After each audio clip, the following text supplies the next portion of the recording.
قال الله تبارك وتعالى في كلامه المجيد أعوذ بالله من الشيطان الرجيم بسم الله الرحمن الرحيم وكذلك أعثرنا عليهم ليعلموا أن وعد الله حق وأن الساعة لا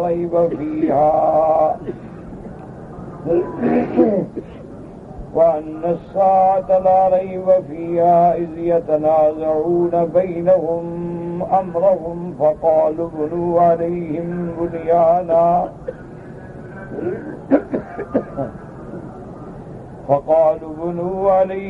بنيانا ربهم أعلم بهم قال الذين غلبوا على أمرهم لنتخذن عليهم مسجدا. اللہ تبارک و تعالی نے کلام مقدس کی ان آیات مبارکہ میں ارشاد فرمایا ہے وَكَذَلِكَ أَعْثَرْنَا عَلَيْهِمْ، یعنی جیسے ہم نے ان کو سلایا جس میں ہماری قدرت کی نشانیاں ہیں اور ان کے لیے کرامت ہے، پھر ہم نے ان کو جگایا، اس میں بھی ہماری نشانیاں ہیں اور ان کی کرامت ہے. اسی طرح پھر ہم نے عالم پہ ان کے راز کو کھول دیا. اعثرنا علیہم اطلعنا علیہم. کیوں؟ لیعلموا، تاکہ عالم جان لے کہ ان وعد اللہ حق، اللہ کا وعدہ جو ہے وہ حق ہے اور قیامت کا آنا اس میں کوئی شک نہیں. علماء مفسرین رحمہ اللہ علیہم اجمعین نے لکھا ہے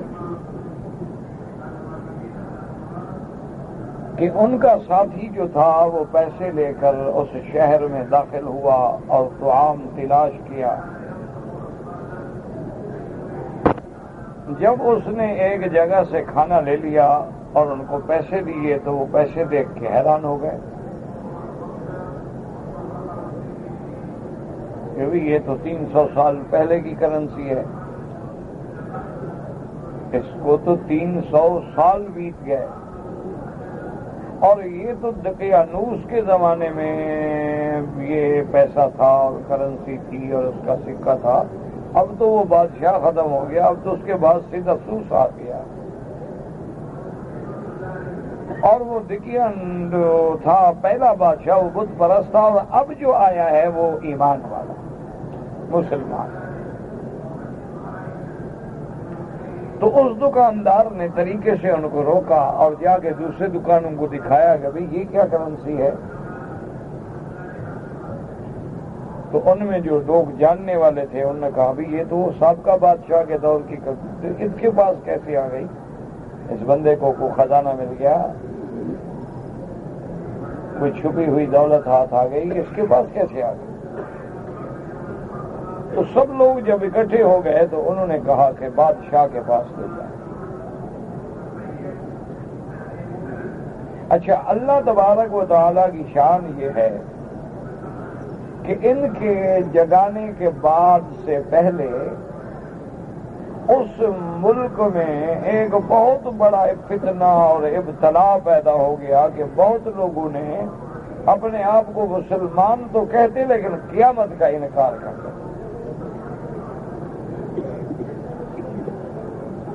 کیونکہ قیامت کا معاملہ ہی ایسا ہے جو انسانی عقل و فکر سے ماورا ہے اور وہ اللہ کی ہدایت اور وحی کی روشنی کے بغیر سمجھ ہی نہیں آ سکتا.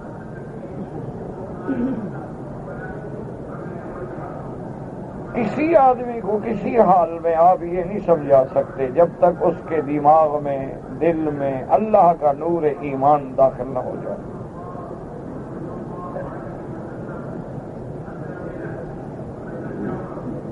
تو بادشاہ چونکہ مسلمان تھا وہ بہت فکر مند تھا کہ میرے ملک میں یہ کیا فتنہ پیدا ہو. تو وہ راتوں کو تہجد میں اٹھ کے اللہ سے دعا مانگتا کہ یا اللہ لوگوں کی ہدایت کا کوئی سبب پیدا کر.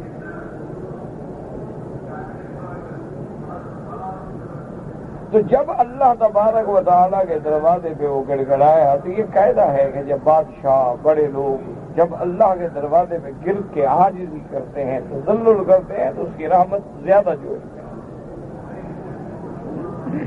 کہ ہم تو کمزور ہیں، عاجز ہیں، ہمارا بھیک مانگنا اللہ سے اور بادشاہوں کا مانگنا فرق ہے. تو اس بادشاہ نے بھی اللہ سے رجوع کیا، اللہ سے دعائیں کی کہ یا اللہ میرے ملک میں یہ مسئلہ بہت الجھ گیا ہے. اسی دوران میں اللہ نے اس کی دعائیں سنی اور اس بندے کو سارا علاقے کے لوگ اکٹھے ہو کے بادشاہ کی دربار میں لے آئے کہ جناب یہ تو عجیب بات ہے، کوئی بندہ ہے اور اس کے پاس پرانی کرنسی ہے، یا تو اس کو کوئی خزانہ ملا ہے. تو بادشاہ نے لوگوں کو سمجھا دیا اور اس کو علیحدہ لے گیا، بڑا اکرام کیا، احترام کیا، عزت سے بٹھایا. اس نے کہا مجھے واقعہ بتاؤ تم کون ہو؟ تو اس نے سارا واقعہ بتایا کہ بادشاہ سلامت ہم تو خود رائل فیملی کے لوگ ہیں، شہزادے تھے، اور بادشاہ چونکہ بت پرست تھا اس سے ہمارا مقابلہ ہو گیا تو ہم چھپ گئے، غاروں میں جا کے پناہ لی. ہمارے ساتھی ہیں اور ہم نے ایک غار میں پناہ لی تھی اور اللہ نے ہمیں سلا دیا، ہمیں تو پتہ نہیں. تو بادشاہ نے کہا تسلی کریں، یہ ایک دو دن کی بات نہیں، یہ تو 300 سال گزر چکا ہے. اور 300 سال میں وہ بادشاہ بھی ختم، اس کا ملک بھی ختم ہو گیا، وہ بت پرست تھا اور اللہ نے مجھے اب اس علاقے میں رکھا ہے. اللہ کا شکر ہے کہ میں اہل توحید ہوں، مسلمان ہوں، اللہ کے ماننے والا اور دین عیسیٰ علیہ السلام کو حق سمجھتا. اور شاید معلوم یہ ہوتا ہے کہ اللہ نے میری دعا سن لی ہے اس مسئلے کو حل کرنے. تو بادشاہ نے حکم کیا اور بڑے عزت سے، اکرام سے اور بڑے جلوس سے لے کے غار پہ پہنچے. تو اس نے کہا کہ بادشاہ سلامت آپ اجازت دیں، میرے ساتھی تو اندر گھبرا جائیں گے کہ اتنے مخلوق لے کے آ گیا. تو وہ اندر گیا، اپنے ساتھیوں کو بتایا، وہ باہر آئے. بادشاہ نے استقبال کیا، ان سے ملاقات ہوئی اور بادشاہ نے ان کو بتایا کہ میرے تم پر تو 3 صدیاں بیت چکی. اب عالم کو مسئلہ سمجھ آیا کہ اگر اللہ اپنے بندوں کو 309 سال تک سلا دینے کے بعد جگانے پہ قادر ہے تو مردوں کو اٹھانے پہ کیوں قادر ہے؟ ایک مسئلہ حل کہ بھئی 300 سال تک سو جائیں، شکل نہ بگڑے، حیت نہ بگڑے، لباس نہ بدلے، بالوں میں، آنکھوں میں، وجود کی نرمی گرمی سختی میں کوئی فرق نہ آئے. تو جو رب قدیر اس بات پہ قادر ہے وہ اس بات پہ بھی قادر ہے کہ مردے کو دوبارہ زندہ کرے. تو اصحاب کہف کا جو واقعہ ہے وہ اس بات قیامت کے لیے ایک بہت بڑا برہان ہے، بہت بڑی دلیل ہے اور بہت بڑی نشانی ہے، اور خاص طور پہ ان لوگوں کے لیے جنہوں نے اپنے آنکھوں سے دیکھا. بادشاہ کے ملنے کے بعد جو روایات ملتی ہیں کہ پھر وہ حضرات اجازت دے کے غار میں چلے گئے اور اللہ نے اب ان کو موت دے دی. تو فوت اب اختلافات پیدا ہوئے کہ بھی ان کی موت کے بعد اب ہم اس غار کو بند کر دیں، کھلا رہنے دیں، اور یہاں ان کے نام کی کوئی تختیاں، کوئی کتبہ، کوئی لوح لگا دیا جائے، کیا کیا جائے؟ تو ان میں ایک جماعت نے کہا کہ سب سے بہتر یہ ہے کہ ہم یہاں قریب میں اس کے ایک مسجد بنا دیں. تاکہ لوگ آئیں تو اللہ کی عبادت کریں، اور یہ بھی سمجھیں کہ وہ لوگ جو اس میں غار میں مدفون ہیں وہ بھی اللہ کو ماننے والے تھے، وہ مشرک نہیں تھے، بت پرست نہیں تھے، دیوی دیوتا کو پوجنے والے نہیں تھے، وہاں تو وہی دیوی دیوتا رکھا جاتا۔ مسجد کا بنانا ہی یہ تھا کہ وہ اللہ کی عبادت کرنے والے ہیں، تو انہی کی بات کو لوگوں نے پسند کیا اور وہی بات جو تھی طے ہو گئی اور وہاں انہوں نے ایک مسجد بنا۔ اب یہاں تک حدیث مبارک میں آتا ہے کہ حضور پاک نے منع فرمایا اور آپ نے بڑے شدید الفاظ میں ارشاد فرمایا کہ لعن اللہ الیہود والنصارى اتخذوا قبور انبیائہم مساجدا، اور وہاں وہ مسجد بنائی گئی۔ تو علماء نے فرمایا کہ اصل بات یہ ہے کہ وہ شریعت ہی الگ ہے اور شریعت اسلامی الگ ہے، پھر جھگڑے میں پڑنے کی کیا ضرورت؟ شریعت اسلام کے احکام الگ ہیں، شریعت عیسیٰ علیہ السلام کے احکام الگ ہیں، شریعت موسیٰ علیہ السلام کے احکام الگ ہیں، تو اس لیے ہمیں ایسے جھگڑوں میں پڑنے کی ضرورت کیا ہے؟ اور دوسری بات یہ ہے کہ اللہ کے نبی نے جو منع فرمایا تو منع یہ ہے کہ انبیاء کی قبروں کو سجدہ گاہ نہ بنا دیا جائے۔ یہ منع تو نہیں کہ وہاں کوئی اور مسجد ہو تو نماز بھی نہ پڑھی جائے، منع یہ ہے کہ قبروں کو سجدہ گاہ بنانا، جیسے کہ یہود و نصارہ کی عادت تھی اور آج بھی جاہل لوگوں کی عادت ہے کہ مزارات پہ جاتے ہیں اور باقاعدہ ہاتھ باندھ کے نماز کی حیت میں کھڑے ہوتے ہیں، چکر لگاتے ہیں، ان سے مدد مانگتے ہیں، چوکٹ پہ چومتے ہیں، سجدہ کرتے ہیں۔ یہ اس کو اللہ نے حرام کیا۔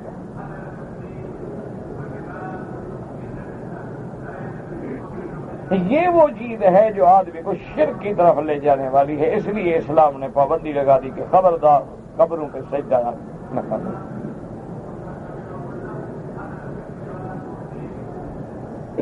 اور اسی طرح حضور صلی اللہ علیہ وسلم کا جو فرمان ہے وہ یہی، ورنہ اب حضور کا اپنی قبر مبارک جو ہے وہ مسجد کے قریب ہے، ساتھ ہی تو مسجد ہے، بالکل دروازہ ملا ہوا ہے۔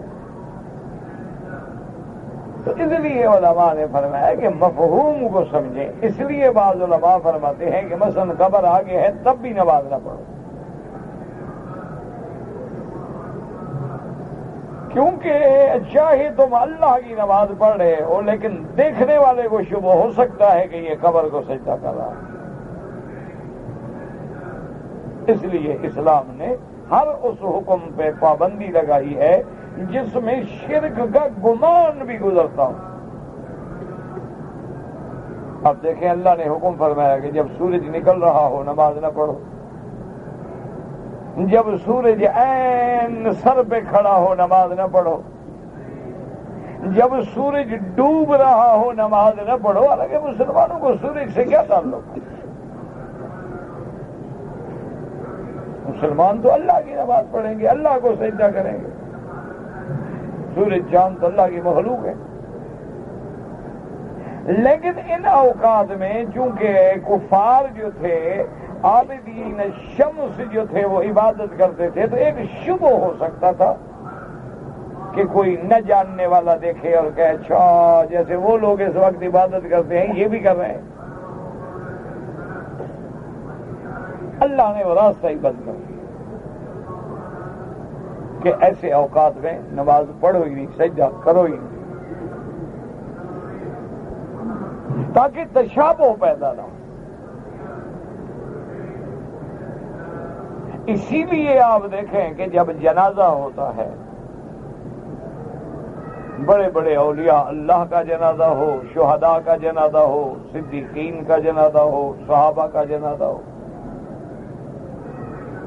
تو جنازے کی نماز میں نہ رکوع ہے نہ سجود ہے،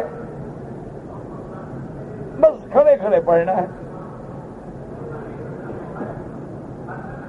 رکوع بھی نہیں کرنا، سجود بھی نہیں کرنا۔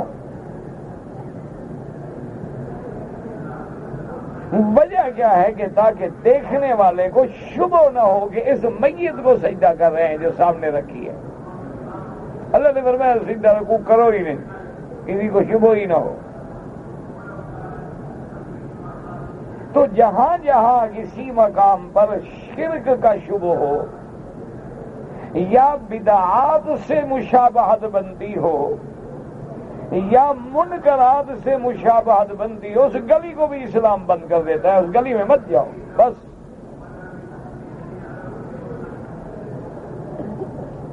حضور دو عالم رحمت دو عالم سیدنا محمد الرسول اللہ صلی اللہ علیہ وسلم جب مدینہ منورہ تشریف فرما ہوئے تو آپ نے دیکھا کہ یہود جو ہیں وہ یوم عاشوراء یعنی 10 محرم کا روزہ رکھتے ہیں.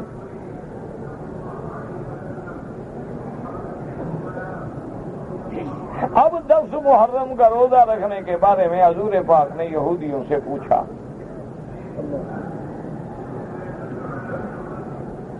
یہودیوں سے آپ نے سوال کیا کہ بھئی تم یہ 10 محرم کا روزہ کیوں رکھتے ہو؟ انہوں نے کہا کہ یا رسول اللہ صلی اللہ علیہ وسلم یہ وہ دن ہے جس میں اللہ تبارک و تعالی نے موسیٰ علیہ السلام کو نجات دی اور ان کے دشمن فرعون کو غرق کیا. تو فرعون غرق ہو گیا اور موسیٰ علیہ السلام اپنی قوم کے ساتھ نجات پا گئے، تو ہم اس شکر میں روزہ رکھتے ہیں.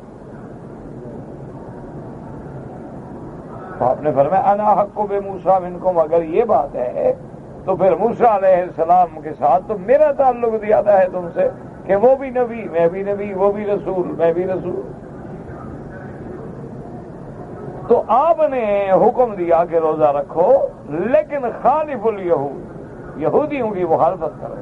کہ اگر ہم نے صرف 10 محرم کا روزہ رکھا تو لوگ تو یہی سمجھیں گے کہ بھئی یہودی بھی رکھتے ہیں مسلمان بھی رکھتے ہیں، ایک قسم کا شبہ تو پڑتا ہے. حضرت نے فرمایا نہیں، روزہ بھی رکھو لیکن ان کی مخالفت بھی کرو. صوموا یومن قبلہ او یومن بعدہ، یا تو 9 کو ملا کے 9 اور 10 کا روزہ رکھو یا 10 اور 11 کا روزہ رکھو، تاکہ 10 عاشورہ کا روزہ بھی ہو جائے اور مشابہت بھی یہود سے نہ بنے. حضور صلی اللہ علیہ وسلم نے حکم. تو اس لیے ہمیشہ یاد رکھیں کہ جہاں تک بزرگوں کی مزارات پہ سجدہ ہے یہ تو شرک تک لے جانے والی چیز ہے. باقی جو لوگ بیچارے دھوکہ دیتے ہیں اور عوام الناس کو ورغلاتے ہیں اور ان کے عقیدوں کو خراب کرتے ہیں اور کہتے ہیں نہیں جناب فرق ہے، ایک عبادت کا سجدہ ہوتا ہے ایک تعظیم کا سجدہ ہوتا ہے. اللہ کی تو ہم عبادت کرتے ہیں نا، بزرگوں کی تو ہم تعظیم کرتے ہیں. وہ کہتے ہیں دیکھو جی جیسے آدمی اپنے ماں باپ کے آگے بھی جھکتا ہے.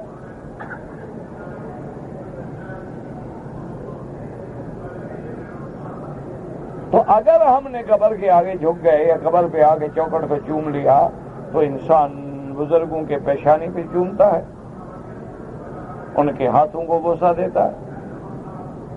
تو یہ تو تعظیم ہے، یہ عبادت کا تصور ہی نہیں. اور عمل کی مدار جو ہے وہ نیت پہ ہے. یہاں ہماری نیت عبادت کی تو ہوتی نہیں. تو اصل بات یہ بھی غلط ہے کہ اگر سورج نکلتے وقت مسلمان نماز پڑھے تو اس کی نیت کیا ہوگی؟ سورج کی نماز پڑھ رہا ہے تو نیت تو اللہ کی عبادت ہے، لیکن منع کیوں ہو گیا کہ بھئی عبادت خدا کی کرے گا لیکن شبہ تو پڑھ رہا ہے نا. اللہ نے وہ رستہ ہی بنتا. تم لاکھ نیتیں بدلتے رہو لیکن دیکھنے والا تو یہی کہے گا نا کہ قبر کو سجدہ کر رہے ہو. اور اگر قبر کا سجدہ تعظیم کے لیے ہے، اللہ کا سجدہ عبادت کے لیے ہے، یہ 1400 سال کے بعد تمہارے مولوی کو تو سمجھ آ گیا، نعوذ باللہ اللہ کے نبی کو یہ بات سمجھ نہیں آئی.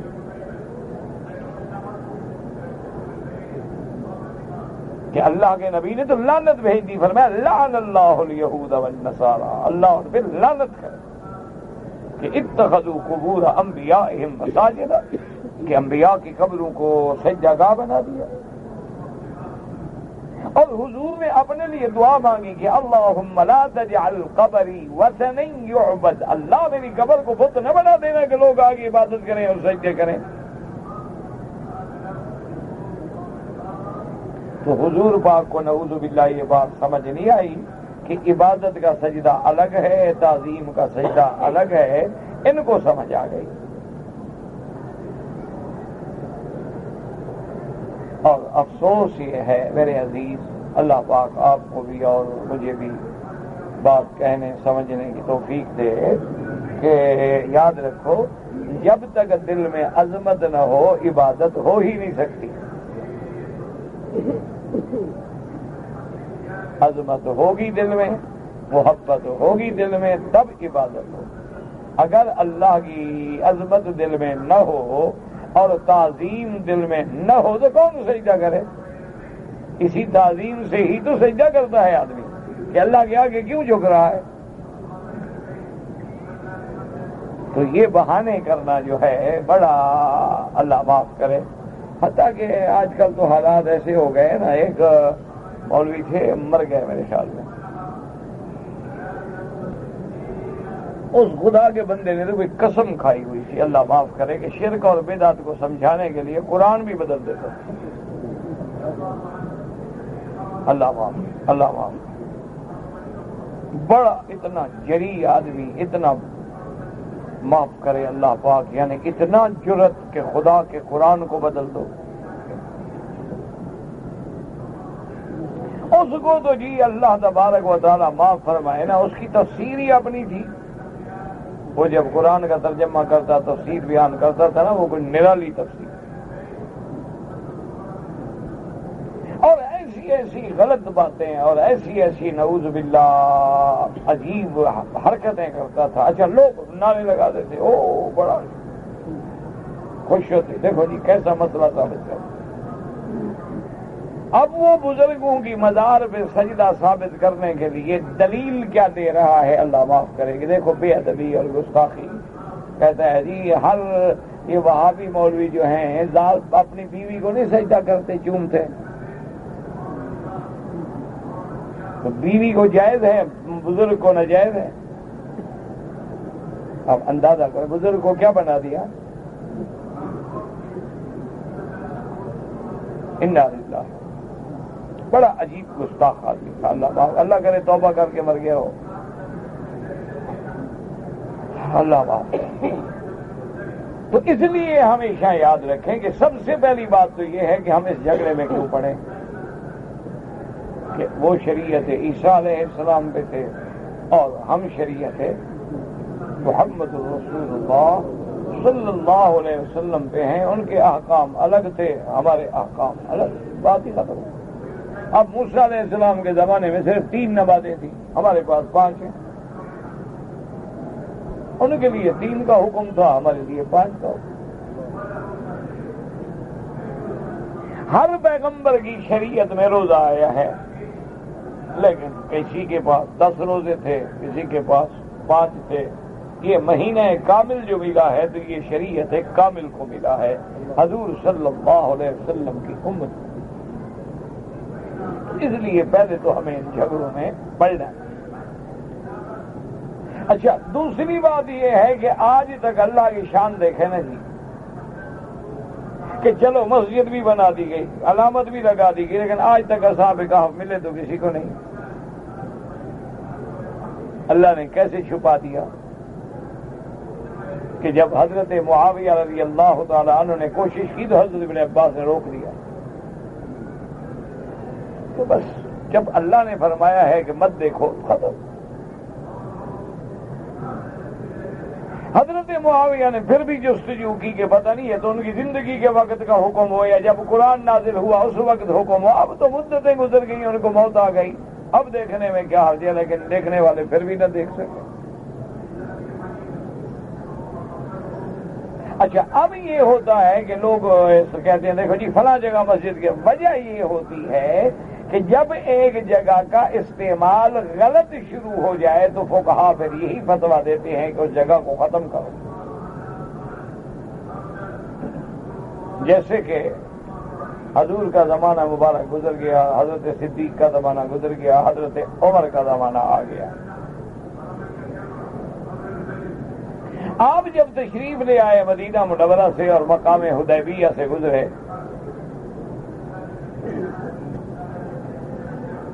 اچھا کبھی کبھی مجھے یعنی ایک طالب العلمانہ اشکال پیدا ہوتا ہے کہ ابھی مدینے کا راستہ تو یہ ہے جس کو ہم اب اختیار کرتے ہیں، تو حدیبیہ جانے کا کیا وجہ تھی؟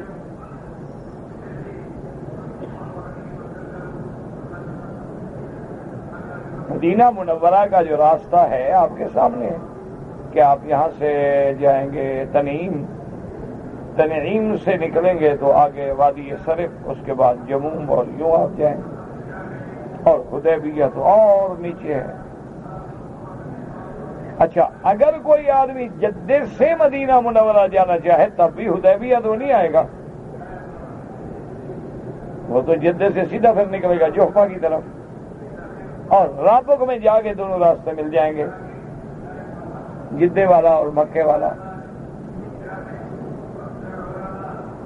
تو اس کی ایک وجہ تو وہ ہے کہ جب حضور پاک نے عمرے میں حدیبیہ کا راستہ اختیار کیا، وجہ یہ تھی کہ کافر روک رہے تھے نا، تو حضور پیچھے ہٹتے گئے کہ کسی طرح ہم حرم میں داخل ہو جائیں.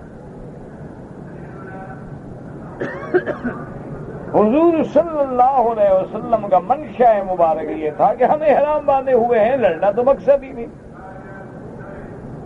اور کافر جو ہے وہ ہمیں روک رہے ہیں، تو حضور خود بخود پیچھے ہٹتے گئے اور کوشش حضور کی مبارک کی یہ تھی کہ کسی طرح ہم حدود حرم میں داخل ہو جائیں، اور جب ہم حرم میں داخل ہو جائیں گے تو پھر قریش بھی نہیں روکیں گے، بھی اب تو حرم میں آ گئے،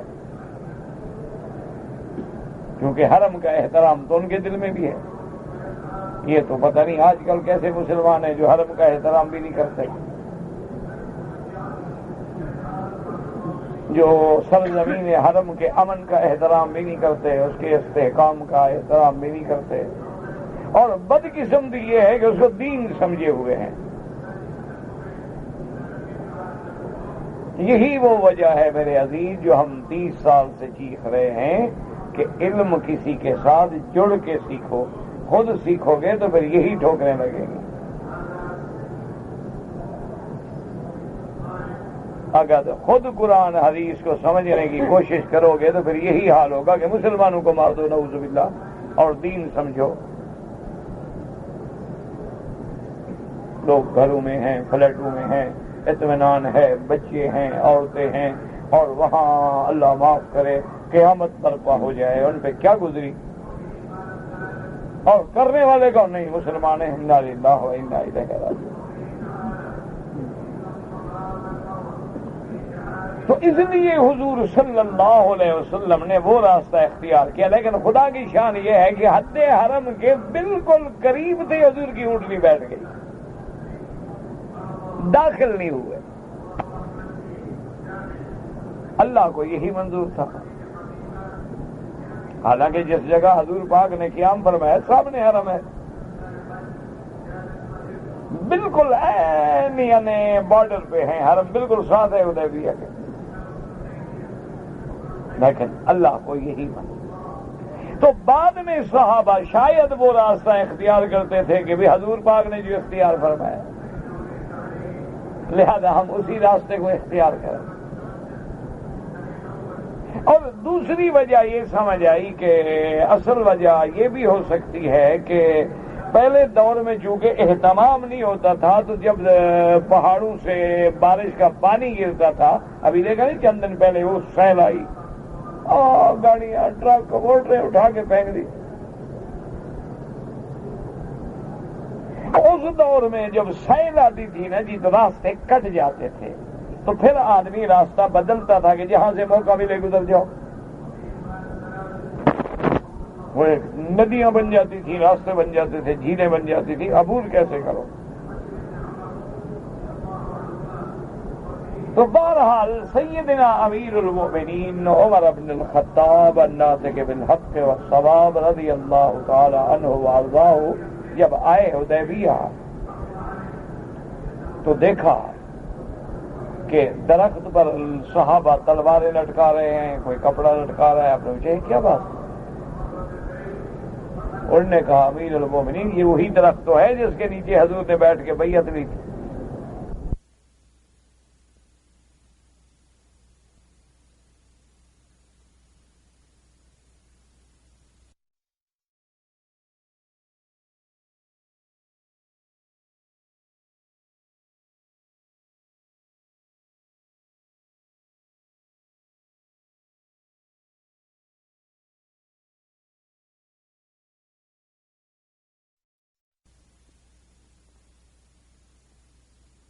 وہ درخت سے نکال کر کاٹ، صحابہ نے کہا امیر المومنین یہ درخت ہے، حضور اس کے نیچے بیٹھے تھے، آپ کہتے ہیں کاٹ دو۔ فرمایا اب ہم صحابہ حضور کے دور کے لوگ ہیں، اگر ہم یہ غلطیاں کر رہے ہیں آنے والے تو سیدھا شروع کر دیں گے درخت کو۔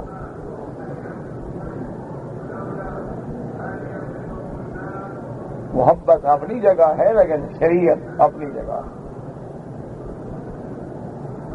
اور اصل بات کیا ہے؟ اتباع شریعت۔ بس حضرت عمر نے حکم دے دیا کاٹ، کیونکہ جب درخت ہی نہیں ہوگا تو کوئی کیا کرے گا؟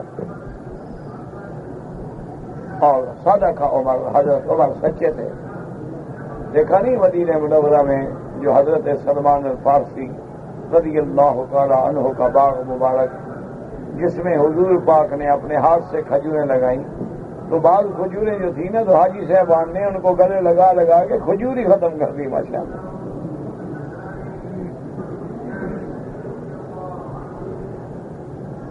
یہ کعبۃ اللہ کے آپ نے دیکھا نہیں کڑے جن سے غلاف باندھتے ہیں، حالانکہ غلاف باندھنے کے لیے ہیں، حضور کے زمانے کے تھوڑے ہیں، حاجیوں نے ان کو پکڑ پکڑ کے گھسا ڈالا ہے، بدلنے پڑے، نئے ڈالے گئے، باقاعدہ پکڑ کے پکڑا لگاتے ہیں، یہی کڑا کام کرے گا ہمارا۔ یہ وہ شیعہ ہاتھ میں پہنتے ہیں، یہ پکڑتے ہیں، ہاتھ میں آ جائے یہ بھی لے کے بھاگ جائیں، یہ کہاں چھوڑیں گے؟ انا للہ و انا الیہ، خدا کا خوف کرو۔ حالانکہ دیکھو بھی یہ کڑے کس زمانے میں بنے ہیں، رسی باندھنے کے لیے ہیں کہ غلاف کو باندھنا ہے تو کس چیز سے باندھیں، لیکن نہیں، کیونکہ ذہنوں کے اندر وہ ایک ایسا اثرات ہیں شرکیہ تہذیب کے اور ہندو تہذیب کے۔ اب ہمارے ملک میں تو ہندو کا جو کلچر ہے نا اس تیزی سے پھیل رہا ہے، اس تیزی سے چھا رہا ہے، ڈر لگتا ہے کہ 50 سال کے بعد نعوذ باللہ لوگ ہندو نہ نظر آئے۔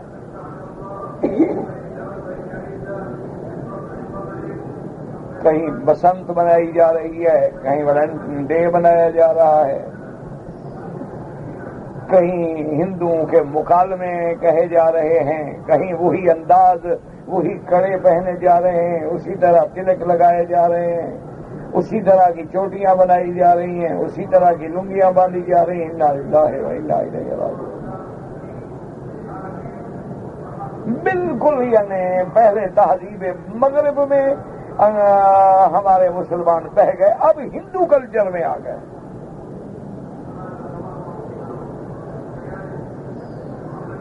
اور ہمارے ملکوں میں آپ نے دیکھا ہوگا مسلمانوں کی شادیوں کے 95% رسومات جو ہیں وہ ہندوانہ ہیں۔ آج یہ کیا ہے جی؟ ان کا جی مہندی کی رسم، پھر مہندی تھالوں میں ہوگی، پھر سبز پتوں پہ ہوگی، پھر اس کے لگانے کے لیے اہتمام ہوگا۔ یہ کیا ہے جی؟ انہوں نے کہا جی انگوٹھی پہنائی جائے گی، یہ منگنی کی رسم ہے۔ وہ جناب دولہا آئے گا اور سب کے سامنے اپنی ہونے والی دلہن کے ہاتھ میں انگوٹھی ڈالے گا، وہ اس کے ہاتھ میں انگوٹھی ڈالے گا۔ اچھا، اور یہ انگوٹھی اتنا مقدس ہو جاتی ہے عورت کے نزدیک کہ انگلی کٹ جائے لیکن شوہر کی انگوٹھی نہیں نکالے گی، وہ چھلا نہیں نکالے گی۔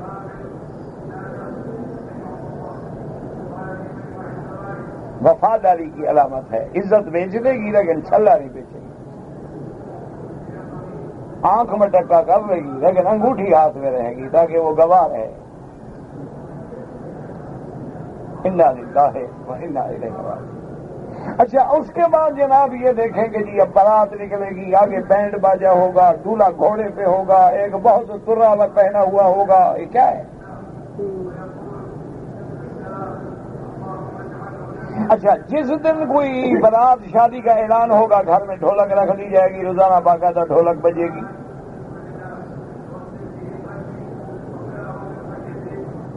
یہ تمام رسومات. اچھا پھر اس کے بعد جناب وہ ابٹن ہے, بھی ہلدی ہے, پتہ نہیں کیا کیا مصیبتیں ہیں, اور پھر اس پیلے رنگ کے کپڑے ہیں, وہ لباس ہے, سب عین وہی تہذیب ہے جو ہندو کی تہذیب ہے.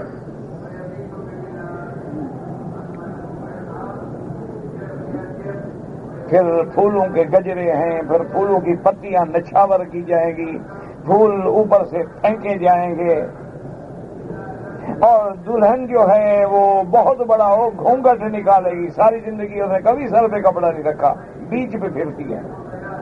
شادی والی رات گھونگھٹ نکال رہی ہے تو خامن سے گھونگھٹ نکالے گی بدبخت.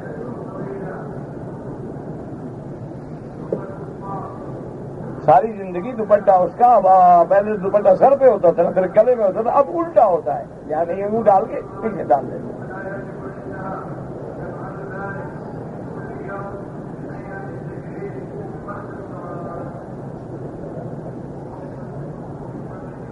یہ کس کی تہذیب ہے؟ آپ مطالعہ کریں, آپ دیکھ لیں. آپ ماشاءاللہ مجھ سے زیادہ قابل آدمی ہیں, آپ کے معلومات تو مجھ سے زیادہ ہوں گے. ہم تو اخبار رسالہ پڑھ کے گزارا کرتے ہیں, آپ تو فلمیں دیکھتے ہیں.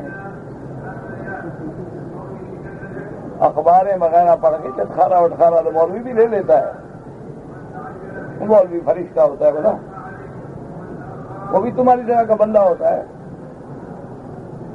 لیکن بات سنیں کہ ہم کس تہذیب میں رنگے جا رہے ہیں. حضور ہمیں اسلام کی تہذیب دیتے ہیں, اسلامی تمدن, اسلامی تہذیب, اسلامی ثقافت, اسلامی صورت, اسلامی سیرت, اور ہم کس کی صورتیں سیرتیں لیتے چلے جا رہے ہیں. اچھا اب ایک نیا رواج آ گیا کہ جو ہندوؤں کے بڑے بڑے لیڈر ہیں وہ ہمارے اولیاء بزرگوں حضرت معین الدین اجمیری کی قبر پہ جاتے ہیں.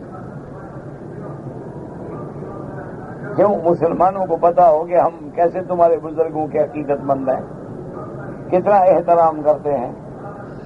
ویسے ہم زندہ بچوں کو بھی جلا دیتے ہیں, عورتوں کو بھی جلا دیتے ہیں, لیکن حضرت چشتی کی مدار پہ آئے کھڑے.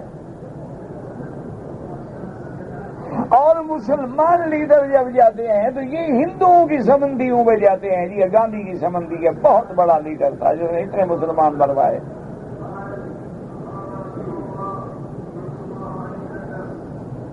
کیا ہے؟ ایک رواج ہے, پروٹوکول ہے, خدا رسول تو ہے نہیں نا. ایک عادات ہے کہ وہ ہماری قبروں پہ آ گئے, ہم ان کی قبروں پہ چلے. ان کے بینڈ نے ہماری دھنیں بجائیں, ہمارے بینڈ نے ان کی دھنیں بجائیں. ان کی بیگم ہمارے ساتھ کھڑی ہو گئی, ہماری بیگم ان کے ساتھ کھڑی ہو گئی. پروٹوکول ہے, ویڈیو بک ہے. اللہ رسول کا تو مسئلہ ہی کوئی نہیں نا. وہ تو صرف اتنا ہے کہ ہم مسلمان ہیں.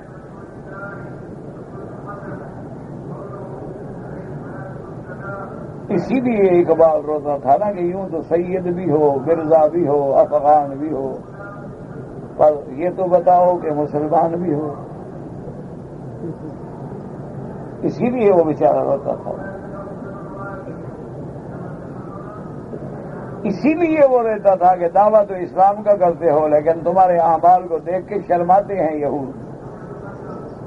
یہودیوں کو بھی شرم آتا ہے کہ یہ مسلمان.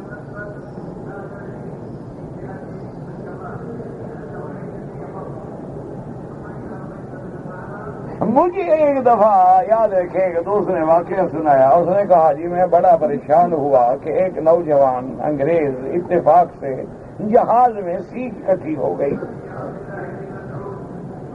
یہ سیٹ تھی, کسی کٹھے بیٹھے. اس نے مجھ سے پوچھا کہ تم کون ہو؟ تو میں نے کہا مسلمان ہوں. اسے کہا اچھا. اس نے کہا کہ یار مجھے مسلمانوں کی کوئی علامت تو بتاؤ کہ ہم ان کو پہچان سکیں.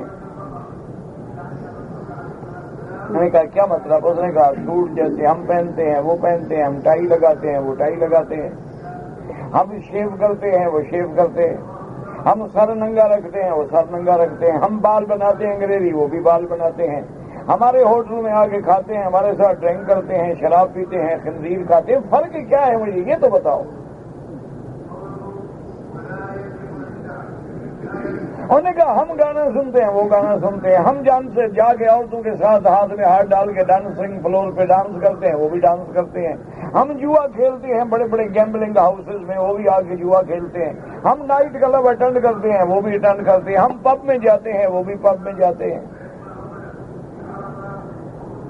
تو ان میں ہم میں فرق کیا ہے؟ یہ چند ملا داڑھی والے بس یہی فرق ہے. اکثریت تو ہمارے ساتھ ہے. یہ چند ملا مولوی پرانے خیال کے جن کو گھر میں آرام نہیں ملتا مسجد آ جاتے ہیں. ورنہ جو آپ کی نئی جنریشن ہے, جو آپ کی نئی نسل ہے, وہ تو ہمارے ساتھ ہے. بلکہ آپ کی جو تھرڈ جنریشن ہوگی وہ تو یہ بھی نہیں جانے گی کہ مسلمان کون ہے اور کافر کون ہے.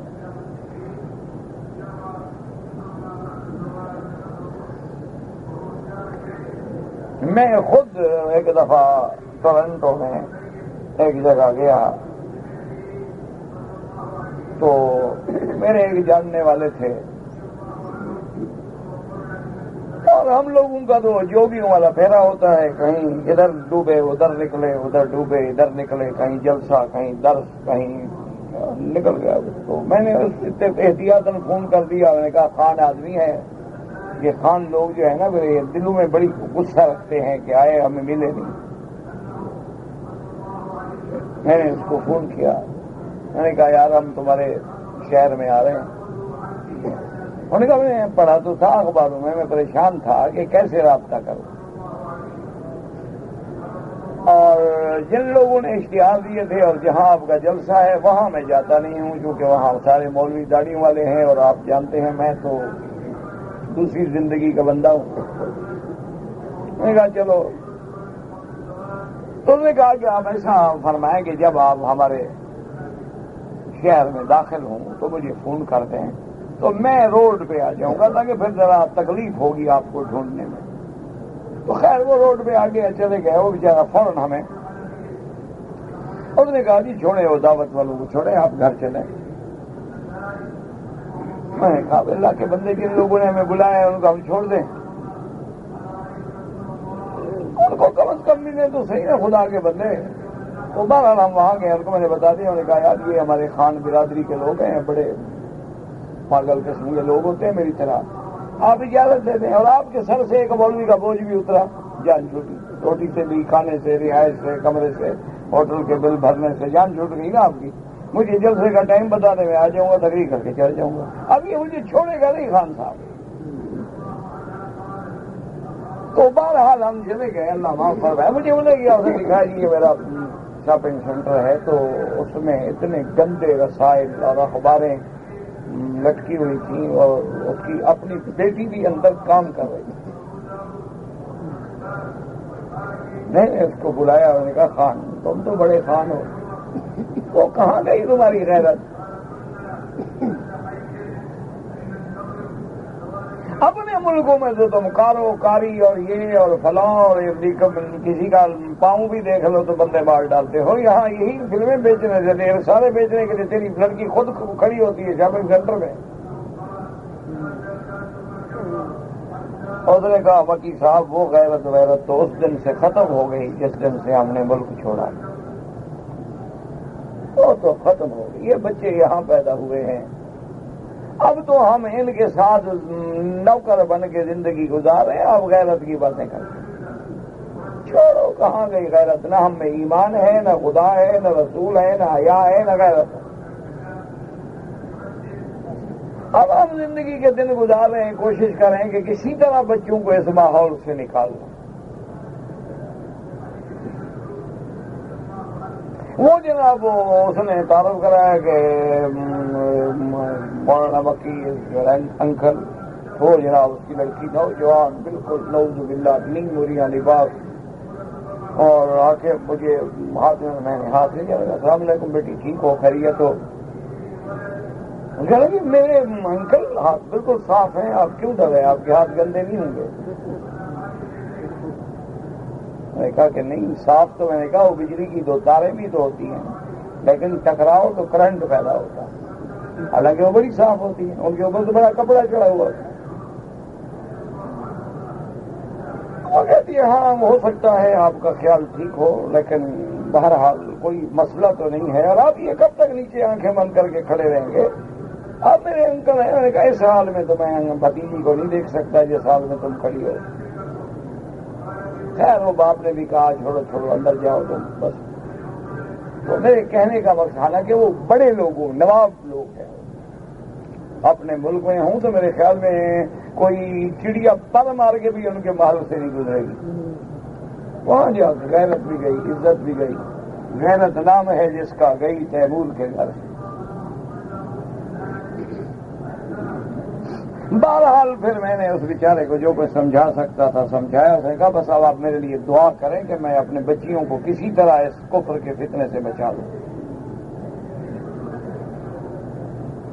یہ تعلیم یافتہ لوگ ہیں، ہم ان کو ہم ہاتھ بھی نہیں لگا سکتے، چھیڑ بھی نہیں سکتے۔ تو کہنے کا مقصد یہ ہے کہ اللہ نے ہمیں اسی لیے ہمارے اعمال بھی الگ ہے، سیرت بھی الگ ہے، صورت بھی الگ ہے، ثقافت بھی الگ ہے، کلچر بھی الگ ہے۔ اسلام ہے، یا اسلام کو کامل قبول کرو یا کامل چھوڑ دو، یہ آدھا بٹیر آدھا تیتر نہ کرو، نہ تو فائدے کے بجائے نقصان ہوگا، فائدہ کوئی نہیں ہوگا۔ کبھی قبر آ گئی سجدہ کر لیا، کبھی ہندوؤں کی رسم آ گئی، اچھا جی خوشی کی بات ہے جی، جشن بہارا ہے، یہ خوشی ہے کہ ہماری لڑکیوں کو لوگ دیکھیں، یہ خوشی ہے؟ یہ خوشی ہے کہ ہم پتنگ اڑائیں اور ان تاروں سے معصوم بچوں کی گردنیں کٹ جائیں اور لاٹھیں اٹھا کے گھر جائیں، یہ خوشی ہے؟ یہ خوشی ہے کہ ہماری نوجوان لڑکیاں جو ہیں کافرانہ لباس پہن کے اور سڑکوں پہ اور چھتوں پہ اور نعرے لگائیں اور جناب چیخ چیخ کے ایک دوسرے کو داد دیں، یہ خوشی کا طریقہ ہے؟ یہی بیٹی اپنے آپ کو سیدہ فاطمہ کا وارث بنائے گی، یہی بیٹی اپنے آپ کو سیدہ عائشہ اور ام سلمہ اور ام حبیبہ کا وارث بنائے گی، جن کے خوف کا اور احترام کا یہ عالم تھا کہ میرے آقا کی بہت ساری بیویوں نے حضور کے بعد حج نہیں کیا۔ صحابہ نے، خلفائے راشدین نے کہا کہ امہات المومنین آپ ہماری مائیں ہیں، آپ مہربانی کر کے جمیں ہم آپ کو حج کروائیں۔ انہوں نے کہا اب حضور کے بعد گھر سے نکلنا طبیعت گوارا نہیں، بس حضور کے ساتھ حج کر لیا کر۔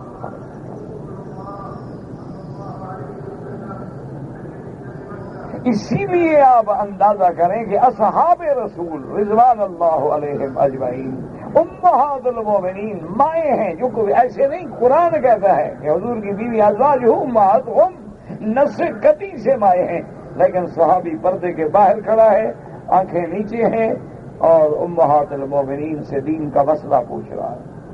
یہ نہیں کہ آنکھیں ملا لے، یہ نہیں کہ مسافہ کر لے، ماں ہے۔ کہتے ہیں جی دل کا پردہ ہونا چاہیے، دل تو بدبختوں پہلے پردے میں ہے، دل سڑک پہ تو نہیں پڑا ہوتا، اس کو تو پردے کی ضرورت ہی نہیں ہوتی، یعنی صحابہ کو دل کا پردہ نہیں تھا، ازواج رسول کے ہاں دل کا پردہ نہیں تھا، تمہارے ہاں ماشاءاللہ بڑا دل مضبوط ہے، ایمان مضبوط ہے تیرا، جو کبھی نماز ہی نہیں پڑھتا۔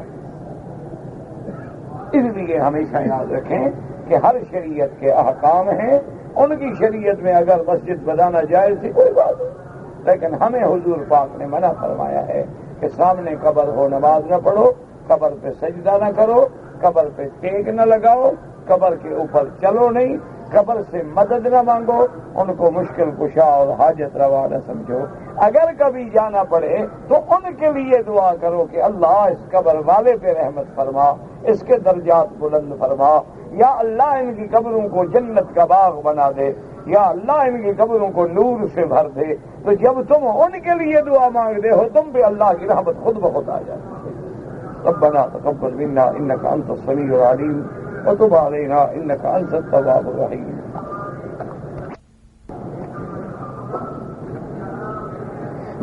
مجھے حرم میں کام کرتا ہوں، ایک آدمی نے 15 ریال دیے ہیں جو دم کے ہیں، 15 ریال میں کو دم ملتی ہے، یہ کیسی دم ہے؟ بابا دم کا معنی ہوتا ہے بکری لے کے ذبح کرنا، تو کوئی بکری آج تک تمہیں نہیں سنا 15 ریال میں ملتی ہو۔ تو بہرحال اگر دم کے پیسے ہیں تم نہیں کھا سکتے، غریب ہو تو پھر وہ بھی دم ذبح کر کے کھاؤ۔ 13-14 کو ایام بیز کیوں کہتے ہیں؟ چاندنی راتیں ہیں اس لیے بیز کہتے ہیں، روشن راتیں ہیں جناب۔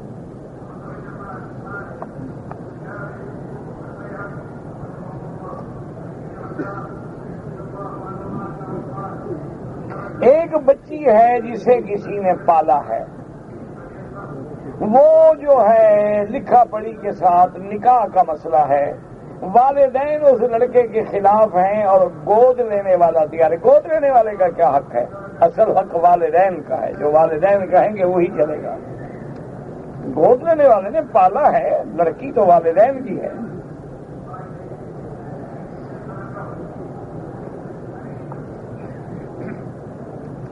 میرا 5 ایکڑ کیلے کا باغ ہے، 9 مہینے میں پھل پک جاتا ہے، لیکن تاجر 7 مہینے پہلے لے لیتا ہے۔ بہرحال میرا بھائی اصولی بات یہ ہے کہ شریعت میں ایسی بیع کو جائز نہیں رکھا گیا جب تک کہ پھل سامنے نظر نہ آئے۔ تم پوری زمین ہی ٹھیکے پہ دے دو، مستاجی پہ دے دو، سب کچھ، پھر بچ جاؤ گے۔ میں نے ایک بلڈنگ کرائے پہ لی ہے 5 سال کے لیے، کبھی کرایہ لگتا ہے کبھی نہیں لگتا، ٹھیک ہے، جب آمدنی ہو تو زکات دو، نہ ہو تو نہ دو۔ میں انشورنس پالیسی لی، اب بہتر ہے کہ بچ جاؤ، اس میں جوا بھی ہے اور سود بھی ہے۔ اللہ حافظ ہے، جب تک یہ انشورنس کمپنیاں دنیا میں نہیں تھی لوگ زندگی نہیں گزار گئے۔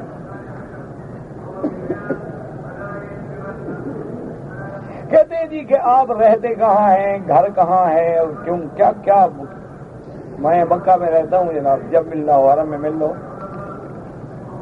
جب ملو گے ضرورت ہوئی تو میں آپ کو صاف خیال بھی دے چلوں گا، کوئی پابندی نہیں، کوئی مسئلہ نہیں، آسان بات ہے نا حرم میں ملنا۔ گھر کہاں ڈھونڈو گے؟ تو صبح کی نماز کے بعد بھی الحمدللہ، اور مغرب سے عشاء تک بھی، اور عشاء کے بعد بھی پھر میں یہیں آ جاتا ہوں، تو آپ مجھے مل لیں۔ کوئی ایسی بات ہے تو اہلاً و سہلاً، بالکل گھر آئیں۔ صحابہ کرام ابو حنیفہ کے صحابہ اس زمانے میں ابو حنیفہ تھے نہیں، تو مقلد کا کیا مانا؟ یہ عقل کرو نہ، تمہیں حضرت امام ابو حنیفہ سے بغض کیوں ہے، تکلیف کیوں ہے، یہ بتا۔ اللہ کے بندے، صحابہ کا زمانہ جو ہے حضور موجود ہے، کسی کی اور کسی سے پوچھنے کی ضرورت ہی نہیں۔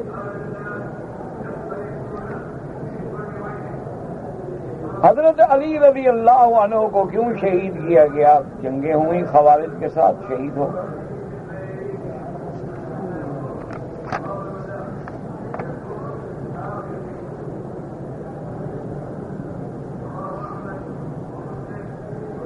ایک آدمی دوسرے سے پیسے دے کر زمین لیتا ہے، اب لیتا ہے کیا مانا؟ خریدتا ہے، رہن پہ لیتا ہے، مستاجری پہ لیتا ہے، جب تک وضاحت نہ ہو مسئلہ کیسے بیان کرے آپ؟ میرے دل میں تکلیف ہے، دعا کریں اللہ سب کو شفا دے، اللہ سب بیماروں کی بیماریاں دور فرمائے۔ مجھے بھول جاتی ہے بات، اللہ سے دعا کریں، زمزم پی کے دعا کیا کریں، زمزم ہر بیماری کا علاج ہے۔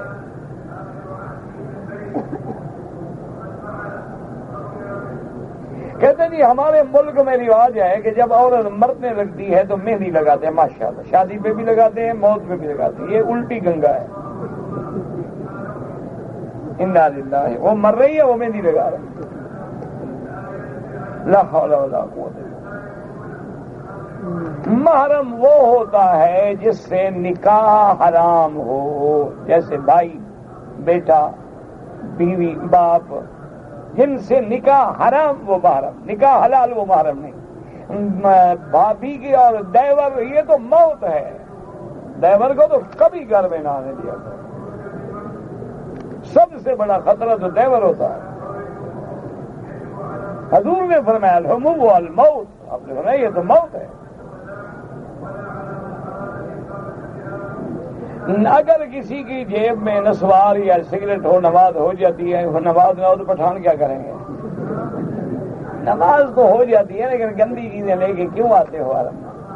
حضور نے فرمایا کہ بصل کھائے ہوں تو مسجد میں نہ ہو، اور تم ایسی بدبودار چیز لے کے آ رہے ہو۔ نماز تو ہو جائے گی، ہمارے پیٹ میں تو بڑی گندگی کھڑی ہے، نماز تو ہو جاتی ہے لیکن ایسی چیزوں سے بچا کر۔ اگر آدمی نے عمرہ کرنا ہے، مکے میں رہتا ہے، لازماً اس کو حد حرم سے باہر جانا ہوگا۔ باہر جائے، مسجد عائشہ جائے، جدہ جائے، تنعیم جائے، اور اپنا جرانہ جائے، وہاں سے احرام باندھے۔ میں نے سنا ہے کہ جو آدمی کسی کو اب دوسرے کو پانی کا گلاس فل کر کے دے، اچھا انگریزی بھی بولتے ہو ماشاءاللہ، جناب فل کر کے دو یا گل کر دو، دونوں جائز ہیں، کوئی منافق نہیں ہے۔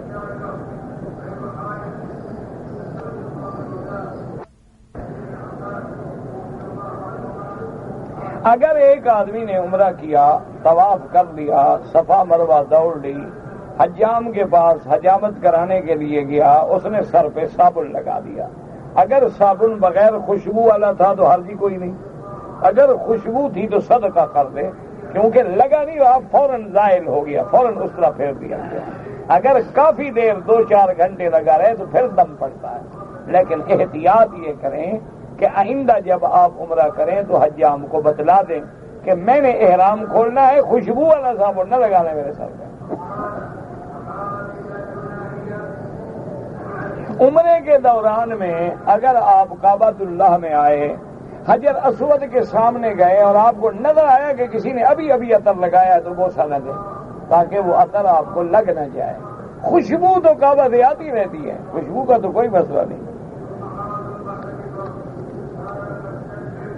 آب زمزم بیٹھ کے پیو، ہر پانی بیٹھ کے پیا جاتا ہے، لیکن اگر کوئی زمزم کا پانی کھڑے ہو کر بھی پی لے تو جائز ہے، کہ حضور نے کھڑے ہو کر بھی پیا ہے۔ باقی سارے کام ہو گئے، یہی مسئلے رہ گئے۔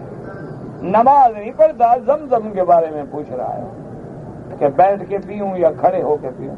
داڑھی روز منڈواتا ہے، زمزم کا مسئلہ پوچھ رہا ہے۔ ماشاء دیکھو مسلمان کیسا ہے۔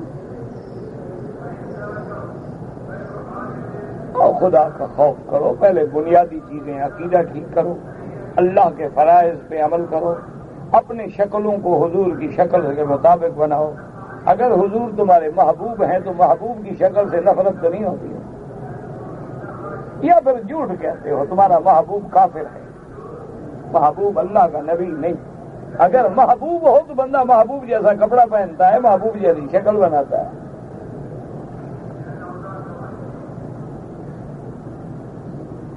اگر ایک آدمی اس وقت مسجد میں آیا جب جمعہ کا خطبہ شروع ہے تو امام ابو حنیفہ رحمۃ اللہ علیہ فرماتے ہیں کہ اب خطبہ سننا واجب ہے، بیٹھ جائے۔ امام احمد بن حنبل رحمۃ اللہ علیہ فرماتے ہیں کہ 2 رکعت پڑھ کے بیٹھ جائے، لیکن امام صاحب فرماتے ہیں کہ جمعہ کا خطبہ اتنی اہم چیز ہے کہ اس میں تو آپ امر بالمعروف ہی نہیں کر سکتے، دوسرے کو نہیں کہہ سکتے کہ چپ کرو، اس سے بھی حضور نے منع کیا ہے۔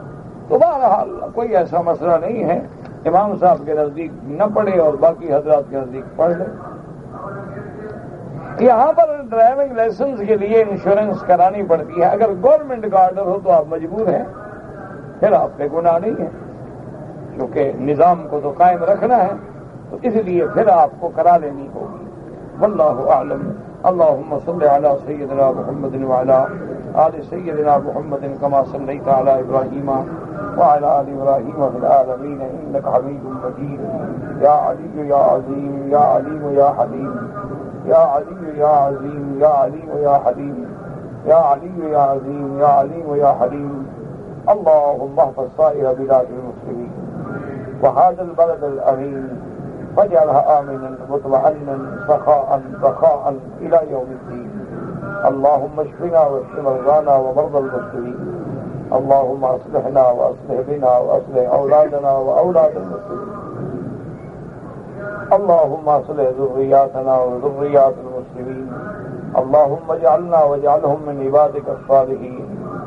اللهم اصلح لنا شاننا كلها فلا تكلنا تكلنا تكلنا تكلنا تكلنا تكلنا تكلنا تكلنا تكلنا تكلنا تكلنا تكلنا تكلنا